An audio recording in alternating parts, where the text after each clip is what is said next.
রেকর্ডপত্র মোতাবেক এবং এই সরজমিনে পরিদর্শন করে মোটামুটি আমরা নিশ্চিত হয়েছি যেটা নিলামের মাধ্যমে কেন্দ্রীয় গো প্রজনন খামার সাভার থেকে বেশ মাস 3 আগে ওনারা হলো নিলাম করছিল, নিলাম করে জবাই নিলাম করার পরে জবাই করে মাংস বিতরণের জন্য 3 মাস আগে দেওয়া হয়েছিল। সাদিক এগ্রোর মালিক মোহাম্মদ ইমরান হোসেন, উনি এই অ্যাসোসিয়েশনের সভাপতি, উনি গ্রহণ করেছিলেন এই গরুগুলো। গ্রহণ করার পরে এগুলো 3 মাস আগে জবাই করার কথা, কিন্তু জবাই না করে আজকে তার ফার্মে আমরা লাইভ পাইছি। না, এবার আমরা আইনগত প্রক্রিয়ার মাধ্যমে আমরা নিজ জিম্মায় গ্রহণ করে আবার তাদের জিম্মায় প্রদান করতেছি। এক্ষেত্রে তারা আইনগতভাবে বাধা থাকবে, এক্ষেত্রে যাওয়ার সুযোগ নেই। আর যদি যায় তাহলে তারা আইন আমলে আসবে। আমরা এই বিষয়ে একটা অনুসন্ধান প্রতিবেদন তৈরি করব, এনফোর্সমেন্ট প্রতিবেদন। এই প্রতিবেদন আমাদের কমিশন বরাবর দাখিল করব, সেখান থেকে যে সিদ্ধান্ত নেবে এটা আমরা ব্যবস্থা নেব। আচ্ছা, এটা মানে আপাতত দৃষ্টিতে যেহেতু গরু লাইভ আছে, 3 মাস আগে জবাই হয়ে যাওয়ার কথা, বিষয়টা স্পষ্টই তো বোঝা যাচ্ছে যে গরু যেহেতু মানে লাইভ আছে, এটা অনিয়মের তথ্য তো পাওয়া যাচ্ছে।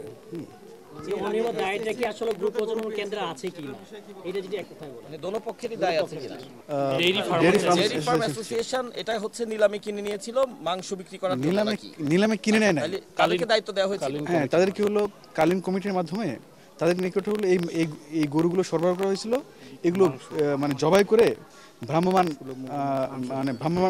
বিক্রয় কেন্দ্রের মাধ্যমে সুলভ মূল্যে বিক্রয় করার জন্য গত রমজানে দেওয়া হয়েছিল।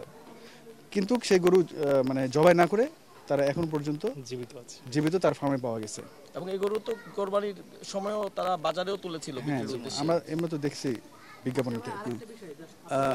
আমরা এটা হলো আরো অনুসন্ধান বা তদন্ত ক্ষেত্রে আমরা দেখব। এটা আমরা এখন তথ্য নিতেছি, আশা করি রিস্ক করতে পারবো।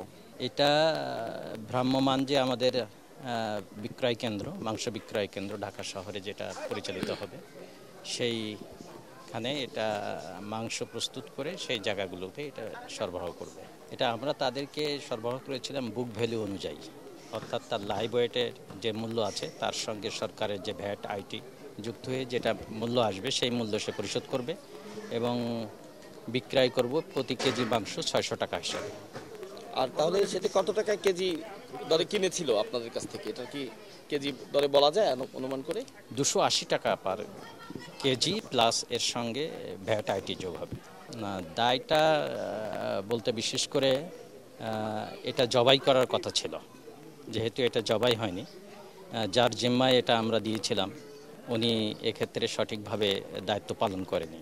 এটা মাংস বিক্রির জন্যই মাংস তৈরি করে এটা সাধারণ গরিব দুস্থ মানুষের মধ্যে বিতরণের জন্য এটা বলা হয়েছিল। এটা সত্য ছিল, ঠিক আছে। এবং প্রাণী সম্পদ অধিদপ্তর এই মাংসগুলো পেয়েছে, যে পরিমাণ মাংস পাওয়ার কথা প্রত্যেকটা কেন্দ্রে সেই পরিমাণ তারা পেয়েছে। উদ্দেশ্য ছিল তো মাংস বিতরণ করা, সেটা সম্পন্ন হয়েছে, সাকসেস হয়েছে। এটা কেন্দ্রীয় গো প্রজনন দুগ্ধ খামারের দায়িত্ব ছিল এটা সরবরাহ করা, যে পরিমাণ গরুর অনুমোদন ছিল সেই পরিমাণ গরুকে সরবরাহ করা। যেহেতু এটা উদ্ধার হয়েছে, যেহেতু এগুলো জবাই করার কথা ছিল, যেহেতু করে নাই, সুতরাং এটা উদ্ধার হয়েছে, আমরা খুশি। এটা যদি নির্দেশনা ওইভাবে আসে তাহলে সেই ক্ষেত্রে আমরা সেই ব্যবস্থা নিব। আপনার পুরো নাম এবং পরিচয়টা একটু বলুন। আমি ডাক্তার মোহাম্মদ মনিরুল ইসলাম, পরিচালক কেন্দ্রীয় গো প্রজনন ও দুগ্ধ খামার।